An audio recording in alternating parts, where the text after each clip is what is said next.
اعوذ باللہ من الشیطان الرجیم بسم اللہ الرحمن الرحیم صلو علی الحبیب اللہم صلی علی سیدنا و مولانا محمد وعلی آل سیدنا و مولانا محمد وبارک وسلم وصلی علیہ۔ آیات آپ کے سامنے میرے ساتھ پڑھیں جی۔ بسم اللہ الرحمن الرحیم۔ اولئک الذین اشتروا الضلالۃ بالہدی فما ربحت تجارتہم وما كانوا مہتدین مثلهم كمثل الذي استوقد نارا فلما أضاءت ما حوله ذهب الله بنورهم وتركهم في ظلمات لا يبصرون صم بكم عمي فهم لا يرجعون۔ صدق اللہ مولانا العظیم۔ ترجمہ سماعت فرمائیے۔ اولئک الذین اشتروا الضلالۃ بالہدی، یہ وہ لوگ ہیں جنہوں نے گمراہی کو ہدایت کے بدلے میں خریدا۔ فما ربحت تجارتہم وما کانوا مہتدین، سو ان کی تجارت نفع بخش نہ ہوئی اور نہ یہ ہدایت یافتہ تھے۔ مثلہم کمثل الذی استوقد نارا، ان کی مثال اس شخص کی طرح ہے جس نے آگ روشن کی۔ فلما اضاءت ما حولہ ذہب اللہ بنورہم، اور جب اس کا ماحول روشن ہو گیا تو اللہ تعالیٰ نے ان کا نور بصارت سلب کر لیا۔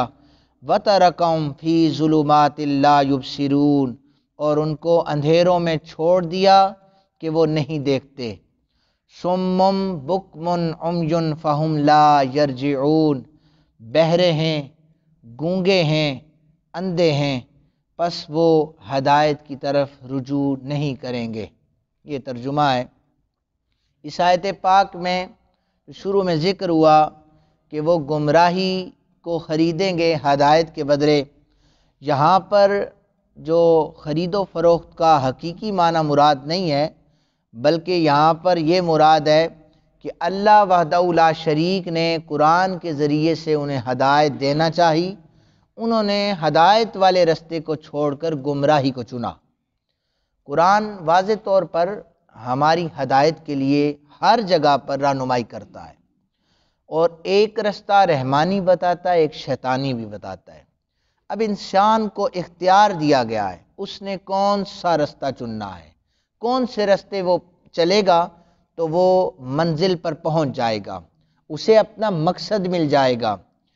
اب یہ چونکہ منافقین کی باتیں بیان ہو رہی ہیں، تو منافقین کے سامنے مسلمانوں کے پاک نبی صلی اللہ علیہ وآلہ وسلم آپ کے بیان کردہ احکامات بھی تھے، اور یہود و نصارہ کے وہ آسائشات ان کے سامنے تھی۔ یعنی جیسے اگر جہاد کا حکم ہوتا تو ظاہر جہاد میں آپ کی جان بھی جا سکتی ہے، تو وہ اس کو پریورٹی نہیں دیتے تھے۔ وہ کہتے تھے جس طرح ہم عیاشی کی زندگی گزاریں اسی طرح رہنا چاہتے ہیں۔ اسی طرح 5 وقت کا بلاوا مسجدوں سے آ جاتا، حج، زکوٰۃ، یہ چیزیں جب موجود ہوتی وہ پریشان ہوتے کہ روزانہ حضرت جبریل وحی لے کر قرآن کے ذریعے سے احکامات نافذ کرتے چلے جا رہے ہیں، ہم انہیں نہیں مان سکتے۔ اچھا وہ بظاہر مانتے تھے، لیکن وہ دل سے جو تصدیق ہوتی ہے وہ نہیں کرتے تھے، انہیں قرآن نے منافق کہا ہے۔ جو اندر سے قرآن کے احکامات پر عمل نہ کرے، جو اپنے دل سے رسول اللہ صلی اللہ علیہ وآلہ وسلم کی شریعت پر عمل نہ کرے، اسے قرآن منافق کہتا ہے۔ اور یہ بظاہر انہوں نے ہدایت حاصل کی، لیکن ان کے بارے میں یہ فرمایا، ان کی مثال ایسے ہے جیسے ایک شخص ایک جگہ لکڑیاں اکٹھی کرتا ہے، آگ جلاتا ہے۔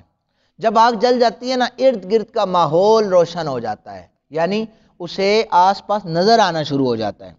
جو ہی اسے نظر آتا ہے، اللہ وحدہ لم یزل وہ آگ بجھا دیتا ہے۔ اندھیرے میں تو کوئی بندہ نہیں دیکھ سکتا نا۔ تو فرمایا کہ یہ جو منافق ہیں، انہیں ہدایت میسر آئی، ہدایت ان کے سامنے تھی کیونکہ نبی پاک صلی اللہ علیہ وسلم کے سامنے بیٹھا کرتے تھے، لیکن جو ہی ہدایت میسر آئی، انہوں نے اس ہدایت کو دل سے تسلیم نہیں کیا۔ جب دل سے تسلیم نہیں کیا، اللہ نے ان کے نور بصارت کو سلب کر لیا۔ اب نور بصارت آنکھوں کا نور تھا، جیسے وہ آگ جلانے والا آگ کے بجھنے پر نہیں دیکھ سکتا تھا، اسی طرح جب نور بصارت ان کا سلب کیا گیا تو یہ دیکھنے سے محروم ہو گئے۔ قرآن نے ان کو کہا سمم بکمن عمیٌ، یہ بہرے بھی ہیں، یہ گونگے بھی ہیں، یہ اندھے بھی ہیں، اور یہ کبھی بھی ہدایت کی طرف رجوع نہیں کریں گے۔ اب بہرے گونگے، بہرا وہ ہوتا ہے جو سن نہیں سکتا، اور گونگا وہ ہوتا ہے جو بول نہیں سکتا، اندھا وہ ہوتا ہے جو دیکھ نہیں سکتا۔ یہاں پر کسی بھی معنی میں حقیقت مراد ہی نہیں لے گئی۔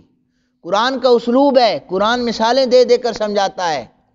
آقا کریم صلی اللہ علیہ وسلم کی بارگاہ میں جناب ابو بکر پاک بھی ہوتے تھے، اور سامنے عبداللہ بن ابی بھی بیٹھا ہوتا تھا، اور وہ حضرت ابو بکر صدیق سے بڑھ چڑھ کر لبیک یا رسول اللہ، یعنی وہ کہتا تھا، ہاتھ اوپر کر دیتا تھا، یا رسول اللہ میں حاضر ہوں، ہر کام میں آگے ہوں گا۔ لیکن آقا کریم صلی اللہ علیہ وآلہ وسلم کو پتہ تھا کہ جو میری بات پر فوراً حاضری کی یہ کہتا ہے نا، یہ اپنے حواریوں کے ساتھ بیٹھا ہوا ہے، یہ مانے گا نہیں۔ لیکن صحابہ کرام کو اس نے قسم اٹھائی تھی نا بے وقوف بنانا ہے۔ وہ بنتے کدھر تھے جن کی نگاہوں میں مصطفیٰ کریم صلی اللہ علیہ وسلم کا عشق تھا؟ وہ کیسے بے وقوف بن سکتے تھے؟ سوچنا بھی محال ہے، لیکن یہ ایسے سمجھتا تھا۔ پھر آقا کریم صلی اللہ علیہ وسلم نے 250 کی تعداد میں نے اٹھایا تھا مسجد النبی سے کہ اب مجھے جو خبر جبریل نے دی ہے اللہ کے ذریعے سے، وہ خبر غیب کی ہے، اب میں کھڑے کر کر کے اٹھاتا ہوں۔ تو بھی کھڑا ہو جا، عبداللہ بن ابی تو بھی کھڑا ہو جا، فلاں تو بھی کھڑا ہو جا۔ تم جو میرے سامنے جھک جھک کر ملا کرتے تھے، تمہیں قرآن نے منافق کہا ہے۔ تو ان کا جو ہدایت کا نور تھا وہ بہت وقتی تھا۔ اللہ نے ان کے نور بصارت کو سلب کیا، ان کو گونگا بنایا، زبان دی تھی لیکن یہ بول نہیں سکتے تھے۔ ان کے سامنے جیسے میں نے آپ کو پہلے عرض کیا تھا نا کہ ابو جہل چھپ چھپ کر قرآن سنا کرتا تھا کہ لاریب کلام کی تلاوت کانوں کی چاشنی کو دور کر دیتی ہے، لیکن پھر بھی وہ قرآن کو ماننے کے لیے تیار نہیں تھا، کیونکہ نور بصارت سلب کیا ہوا تھا، اسے بہرا بنایا ہوا تھا، اسے گونگا بنایا ہوا تھا۔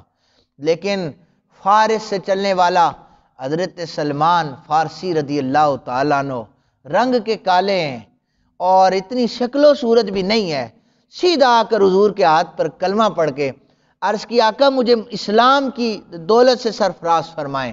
آقا کریم نے کلمہ پڑھایا نا، اب رنگ کالا تھا، تو یہ واحد صحابی ہیں حضرت سلمان فارسی جو خون رسول نہیں ہیں، لیکن حضور نے فرمایا سلیمان منا اہل البیت، سلیمان میرے اہل بیت سے ہے، سلیمان میرے اہل بیت سے ہے۔ اب سرخ رنگ کا ابو لہب تھا، رشتہ داری بھی موجود تھی، لہب انگارے کو کہتے ہیں سرخ، اور سلمان فارسی کالے رنگ کے تھے۔ فرمایا یہاں پر ذات پات کا چکر ہی نہیں ہے، یہاں پر کسی اجمی کو کسی عربی پر، کسی گورے کو کسی کالے پر فضیلت نہیں ہے۔ رنگ کا کالا سلمان ہو، دل سے تصدیق کرے گا ہم اسے اہل بیت سے مان لیں گے، اور انگارے کی طرح خوبصورت اور چمکنے والا اور سرخ رنگ کا ابو لہب ہو، جو دل سے تسلیم نہیں کرے گا قرآن اسے دلیل قطعی سے کافر قرار دے دے گا۔ تو یہ ان منافقین کی جو ہدایت تھی یہ وقتی تھی، جو ہی وہ آگ ختم ہوئی، روشنی ختم ہوئی اور انہوں نے دیکھنا بند کر دیا، یہ منافقین جب دنیا سے جائیں گے آنکھیں بند ہوں گی، تو اس کے بعد ان کا عذاب شروع ہو جائے گا۔ اللہ تعالیٰ سے دعا ہے اللہ تعالیٰ ہم سب کو سمجھنے کی، سوچنے کی توفیق عطا فرمائے۔ وما علینا۔